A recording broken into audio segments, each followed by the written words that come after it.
lagi. Ini adalah pertemuan kita yang ketujuh atau materi terakhir sebelum kita ujian tengah semester. Nah, pada materi yang ketujuh ini, kita akan membahas tentang pengambilan keputusan. Nah, pengambilan keputusan ini sebenarnya tidak hanya dilakukan manajer di akhir proses perencanaan program manajemen, tetapi juga di beberapa langkah di perencanaan itu pasti ada proses untuk pengambilan keputusan. Nah, pengambilan keputusan itu sebenarnya apa sih? Ini dia. Pengambilan keputusan itu menggambarkan proses di mana ada serangkaian kegiatan yang dipilih sebagai penyelesaian suatu masalah tertentu. Jadi, pengambilan keputusan itu atau pembuatan keputusan itu intinya adalah memilih satu solusi untuk menyelesaikan suatu masalah.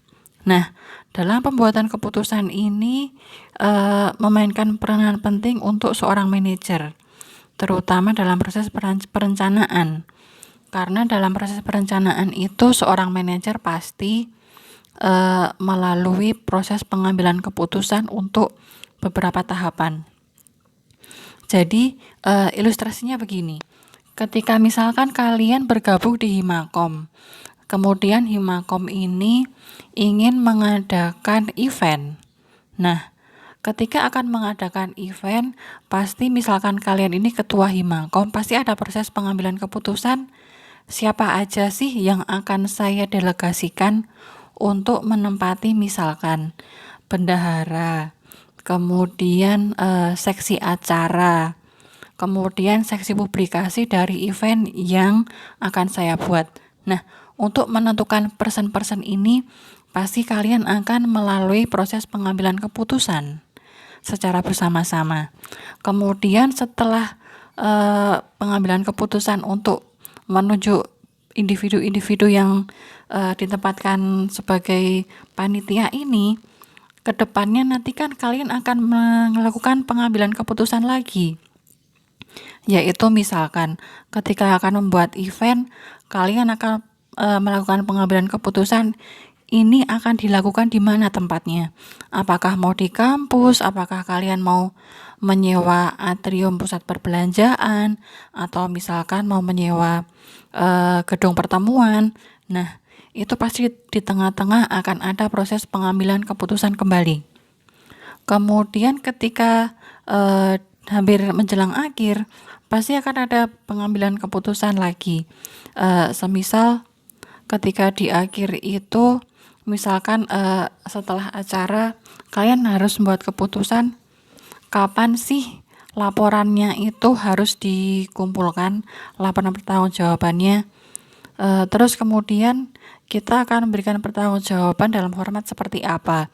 Nah, itu kan pasti ada proses pengambilan keputusan juga. Jadi yang namanya pembuatan keputusan itu tidak hanya di awal, tetapi juga di tengah dan di akhir proses perencanaan. Nah, dalam proses perencanaan ini, manajer terlibat dalam serangkaian pembuatan keputusan mengenai tujuan organisasi yang akan dicapai, sumber daya yang digunakan, dan pendelegasian tugas. Jadi seperti yang saya jelaskan tadi, manajer itu dalam proses perencanaan itu pembuatan keputusannya berkaitan dengan sumber daya yang digunakan. Jadi siapa saja yang ditunjuk untuk melaksanakan tugas, kemudian pendelegasian tugas. Jadi misalkan si A diserahkan tugas sebagai apa, si B diserahkan tugas sebagai apa. Nah, kemudian juga yang nggak kalah penting ini, untuk mencapai tujuan organisasi itu apa yang akan kita lakukan. Nah, itu pembuatan keputusan secara umum gambarannya seperti itu. Kemudian dari sini kita lihat tipe-tipe keputusan itu ada apa aja sih? Yang pertama ini, keputusan yang terprogram. Jadi keputusan ini dibuat menurut kebiasaan, aturan, atau prosedur. Dan keputusan ini cenderung ada secara rutin. Misalkan penetapan gaji karyawan. Kemudian keputusan penetapan gaji pegawai negeri sipil. Kemudian juga pengangkatan pegawai tetap. Nah, misalkan penetapan gaji karyawan. Gaji karyawan itu kan sudah ada aturan bakunya. yang selalu ada dari tahun ke tahun, yang sudah ada sejak awal perusahaan didirikan. Jadi ketika ada karyawan baru, itu mereka tidak mengatur gaji dari awal, tapi karena sudah ada aturan bakunya, jadi mereka melaksanakan sesuai aturan itu. Jadi keputusan yang diambil itu memang sudah ada dasar hukum yang baku. Jadi ketika keputusan diambil itu melaksanakan dari prosedur yang sudah ada. Nah, kemudian ada yang kedua, keputusan tidak terprogram, yaitu berhubungan dengan masalah khusus yang sangat penting sehingga perlu penanganan khusus. Di sini contohnya adalah ketika perusahaan itu mengalami krisis, terutama selama pandemi. Misalkan kalau yang kita ingat ada pembatasan sosial berskala besar. Nah, itu kan efeknya perusahaan itu harus membuat karyawan itu bekerja dari rumah. Nah, ini kan pasti sesuatu yang di luar dari perkiraan perusahaan dari awal. Nah, untuk masalah-masalah seperti ini, pastinya manajer itu harus membuat keputusan secara cepat dan perlu penanganan yang khusus karena mengatur operasional seluruh perusahaan. Dan selain cepat, dan ini juga di luar dari program. Nah, maka keputusannya harus dipikirkan dengan cermat dan teliti. Kemudian selain keputusan terprogram dan tidak terprogram, ada juga 3 tipe keputusan yang lain. Yang pertama adalah keputusan dalam kondisi kepastian. Jadi ini sama seperti keputusan terprogram tadi. Jadi ada informasi yang akurat, terpercaya, dapat diukur, sehingga situasi yang akan datang dapat diperkirakan. Jadi misalkan ketika ada karyawan yang melakukan pelanggaran, kemudian kita harus membuat keputusan memberikan sanksi. Nah, ini kan keputusannya dapat diukur. Jadi ada dasar hukum ketika kita akan menjatuhkan sanksi itu kan ada sesuatu yang dapat diukur. Seberapa besar kesalahan yang dilakukan, pasti ada rinciannya. Apakah sanksinya akan diskorsing atau sanksinya akan diberikan surat peringatan, atau bahkan sanksinya akan dilakukan pemutusan hubungan kerja. Nah, pasti ketika manajer memberikan keputusan itu, pasti sudah ada kepastian hukumnya. Oke, kemudian ada juga keputusan dalam kondisi resiko. Jadi, di sini sudah ada informasi sebagai dasar pengambilan keputusan, namun tidak lengkap. Namun manajer di sini telah memperhitungkan peluang yang akan didapat dari keputusan yang diambil. Seperti misalkan begini, sebelum pandemi itu kan sudah ada trending penjualan misalkan fashion dan barang-barang kebutuhan itu melalui online. Nah, misalkan kita sebagai manajer menerima informasi bahwa penjualan produk kita melalui toko offline itu mengalami penurunan. Kemudian ada informasi juga bahwa kecenderungan masyarakat itu lebih banyak melakukan pembelian secara online. Tapi pembelian online ini, marketplace mana yang banyak digunakan masyarakat itu belum ada secara pasti. Terutama yang berkaitan dengan produk kita. Misalkan produk kita fashion. Jadi sudah ada perhitungan tren bahwa customer itu untuk beberapa waktu belakangan lebih banyak pembelian secara online daripada offline. Tapi online itu marketplace yang mana yang bagus untuk penjualan fashion itu belum ada rinciannya. Nah, di sini kita harus mengambil keputusan. Kita bisa melihat misalkan dari riset yang sudah dilakukan oleh misalkan dari badan riset atau konsultan bisnis, itu pasti ada riset marketplace mana yang banyak digunakan masyarakat. Nah, mungkin kita bisa mengambil hasil riset ini sebagai dasar marketplace mana yang akan kita tuju untuk melakukan penjualan online sebagai solusi atas kondisi penurunan penjualan secara offline tadi. Jadi sudah ada informasi kalau penjualan online-nya menurun, sudah ada prediksi bahwa masyarakat lebih banyak melakukan pembelian secara online, tapi di sini karena tidak ada prediksi yang rinci marketplace mana yang banyak digemari masyarakat, sehingga di sini manajer itu harus memberikan perhitungan, harus mencari data yang lumayan kuat untuk mengambil keputusan untuk memilih marketplace mana yang akan dipilih untuk penjualan online. Nah, kemudian ada tipe keputusan yang terakhir, yaitu dalam kondisi tidak pasti.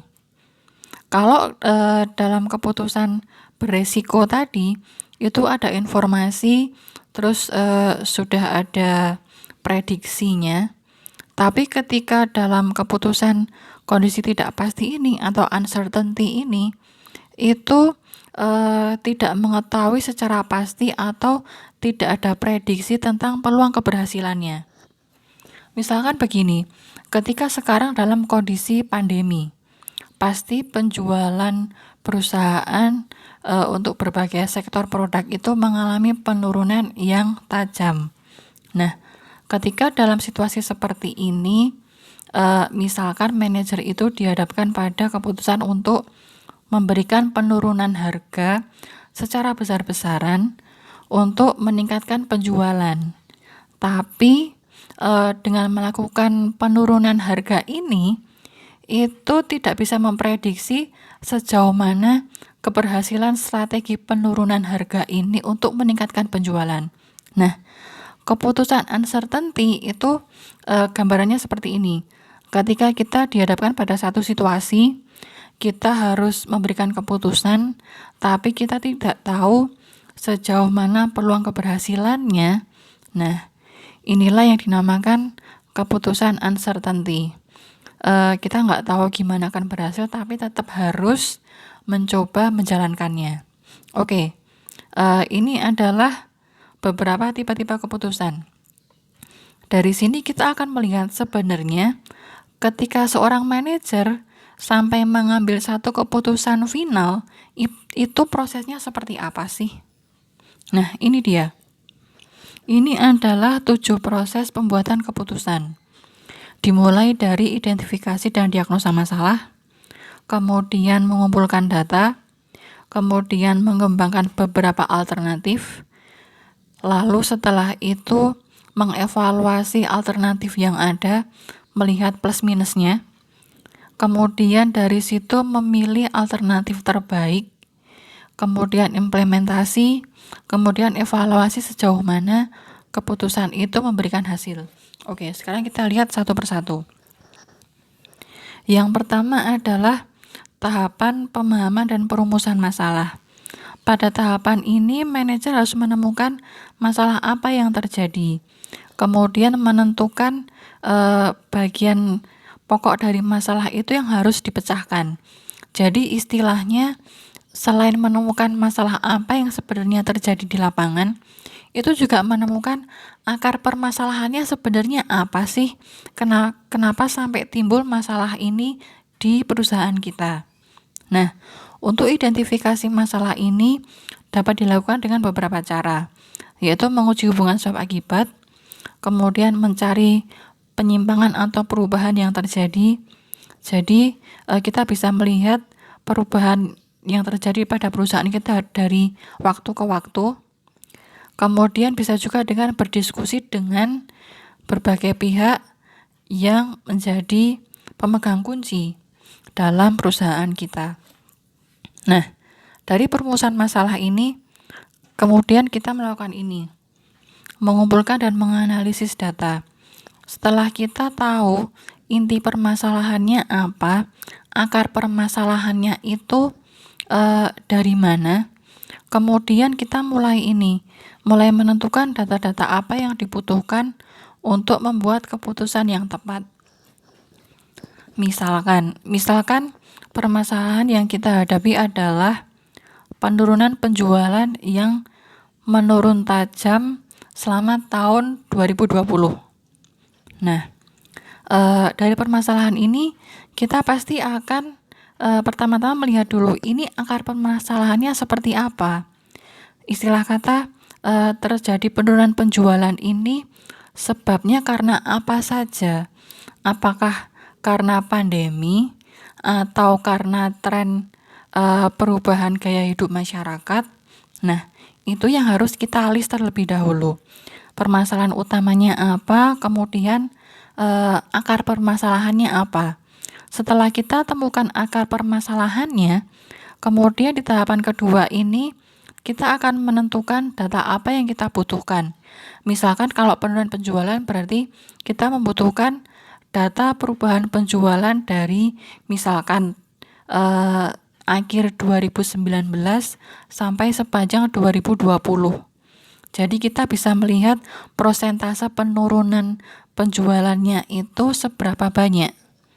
Kemudian kita juga butuh data survei atau hasil penelitian yang menjelaskan tentang tren pembelian masyarakat untuk tahun 2020 itu seperti apa. Kemudian misalkan kita juga butuh data tentang gaya hidup masyarakat 2020 di berbagai sektor itu, di berbagai segmen itu seperti apa. Nah, itu adalah data-data dasar yang nantinya kita butuhkan untuk tahap ketiga ini, mengembangkan alternatif. Jadi, pada tahap ketiga, setelah kita mendapatkan data-data tersebut, kita mengembangkan alternatif. Ketika ada masalah penurunan penjualan, kemudian kita sudah memegang datanya, kita sudah tahu penurunannya seberapa banyak, kemudian sudah ada hasil penelitian yang menjelaskan tentang tren masyarakat itu seperti apa. Nah, di sini kita bisa mengembangkan alternatif. Dari situasi ini, apa sih alternatif keputusan, alternatif solusi yang bisa kita kembangkan untuk mengatasi penurunan penjualan ini tadi? Misalkan kita memberikan list dulu. 1, misalkan mengembangkan penjualan secara online. Kemudian juga dengan meningkatkan promosi diskon penjualan secara berkala setiap bulan. Kemudian juga misalkan dengan mengembangkan produk yang berkolaborasi dengan sosial media influencer misalkan untuk mendongkrak penjualan. Nah, dari tahap ketiga ini, dari mengembangkan alternatif ini, kemudian kita ke tahap keempat, mengevaluasi alternatif. Jadi misalkan dari 3 alternatif yang kita berikan tadi, kita list tadi, kita lihat mana sih dari 3 ini yang benar-benar efektif untuk perusahaan saya. Kemudian kita lihat juga dari 3 alternatif ini, mana sih yang kira-kira sesuai dengan kemampuan perusahaan saya saat ini, dengan kondisi keuangan yang ada, dengan sumber daya yang ada, mana sih yang paling mungkin untuk kita jalankan. Nah, di sini tugas manajer itu memberikan rincian untuk setiap alternatif keputusan, plus minusnya dari setiap alternatif itu seperti apa. Jadi dari sini ini menjadi bahan pertimbangan untuk top manajemen, keputusan akhir mana yang akan diambil nantinya. Nah, setelah memberikan evaluasi alternatif, kita masuk ke tahap kelima, pemilihan alternatif terbaik. Nah, ketika tadi manajer itu sudah mengevaluasi sisi plus minusnya dari masing-masing solusi, dari masing-masing alternatif keputusan, di sini untuk memilih alternatif terbaik ini, manajer itu harus berdiskusi dengan pihak-pihak terkait. Ketika kita sudah menjelaskan sisi plus minus dari berbagai solusi, kita harus mendiskusikan dengan pihak-pihak terkait. Dengan rincian seperti ini, kita harus memilih satu keputusan yang paling mungkin untuk kita laksanakan dan itu bisa diakomodasi oleh berbagai pihak di perusahaan kita. Dari situ kemudian kita bisa mendapatkan satu alternatif atau solusi terbaik yang mungkin dilaksanakan dan bisa memberikan hasil yang maksimal nantinya untuk perusahaan kita. Nah, setelah alternatif pilihan itu didapatkan, kita mulai mengimplementasikan keputusan. Nah, misalkan keputusan yang akhirnya diambil adalah dengan memberikan diskon promosi secara berkala setiap bulan. Nah, itu nanti kita akan lihat bagaimana implementasinya, bagaimana penjadwalannya, apakah di setiap awal bulan atau di setiap akhir bulan. Karena itu adalah awal bulan dan akhir bulan ini adalah waktu-waktu di mana masyarakat itu habis gajian. Jadi istilah kata keuangannya mereka itu masih lumayan tebal gitu ya. Terus kemudian selain penjadwalan, kita harus melihat kalau dengan adanya pemberian diskon besar-besaran secara berkala ini, nanti keuangan kita penghitungannya bagaimana? Seberapa besar modal yang akan kembali dan kemudian seberapa besar laba yang akan kita dapatkan dari program promosi ini. Kemudian target kita juga seberapa besar. Nah, itu harus kita rinci pada waktu implementasi keputusan itu. Nah, setelah keputusan ini dijalankan, manajer harus tahap ke-7, evaluasi.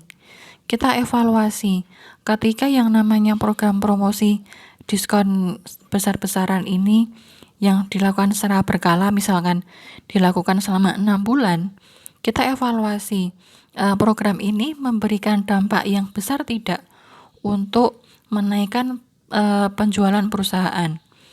Program ini mempunyai dampak yang besar tidak untuk mengembalikan laba perusahaan yang menurun drastis selama beberapa waktu kemarin. Nah, dari hasil evaluasi ini kita dapat memberikan keputusan apakah nantinya program ini diteruskan atau kita akan membuat program yang baru supaya tujuan yang kita inginkan itu dapat lebih tercapai. Nah, itu untuk proses pengambilan keputusan. Nah, dalam pengambilan keputusan ini itu kita juga dihadapkan atau berbicara juga tentang gaya dari seorang manajer untuk mengambil keputusan. Jadi ketika dalam rangkaian proses mengambil keputusan ini pasti ada berbagai macam gaya manajer untuk memutuskan mana sih solusi terbaik yang akan saya ambil. Nah, di sini ada 5 gaya pembuatan keputusan manajemen yang rata-rata ini secara tidak langsung banyak kita temui ya. Yang pertama, manajer itu membuat keputusan sendiri dengan menggunakan informasi yang tersedia pada waktu tertentu. Jadi dia cari informasi sendiri, kemudian dianalisis sendiri, kemudian diputuskan sendiri. Jadi bawahannya tinggal melaksanakan apa yang diputuskan oleh manajer. Kemudian ada gaya yang kedua, itu bawahan itu menyediakan informasi. Jadi bawahan itu memberikan segala informasi yang dibutuhkan oleh manajer, tapi keputusan akhir tetap ada di tangan manajer. Jadi fungsi bawahan itu sebatas penyedia informasi saja.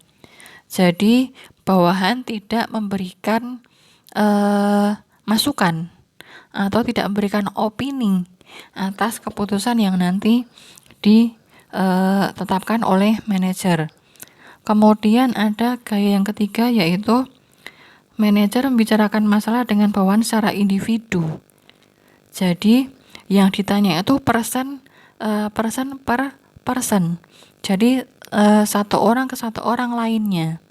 Ditanya secara personal, tidak dikumpulkan dalam satu tempat sehingga terlihat pendapat masing-masing orang. Enggak. Jadi di sini yang ditanya misalkan bagian marketing ya cuman manajernya marketingnya aja. Atau misalkan bagian penjualan yang ditanya juga sales manajernya aja. Tidak dikumpulkan jadi satu biar satu perusahaan itu tahu opini masing-masing manajer. Enggak. Jadi di sini opininya didengarkan secara individual. Kemudian dari opini yang didengar secara individual ini, manajer memberikan keputusan dari masukan tersebut. Nah, kemudian ada perkembangan lagi masuk yang keempat ini. Manajer membicarakan keputusan dengan sekelompok bawahan dengan mengumpulkan gagasan dan saran mereka dalam sebuah pertemuan. Jadi, misalkan kalian jadi general manager, kemudian manajer-manajer di bawah kalian itu dikumpulkan jadi satu, kemudian brainstorming, jadi saling memberikan opini, memberikan gagasan. Dari situ manajer mengambil keputusan dari opini dan saran yang kalian berikan. Nah, kemudian yang terakhir ini, manajer membicarakan situasi keputusan dengan sekelompok bawahan dan bersama-sama menyusun dan menilai alternatif keputusan. Jadi di sini antara manajer dengan bawahan itu bersama-sama mencari alternatif. Jadi memang mungkin kalau bahasa ininya, bahasa Indonesianya itu mungkin musyawarah mufakat gitu. Jadi secara bersama-sama mencari keputusan, mencari alternatif yang sesuai gitu. Oke,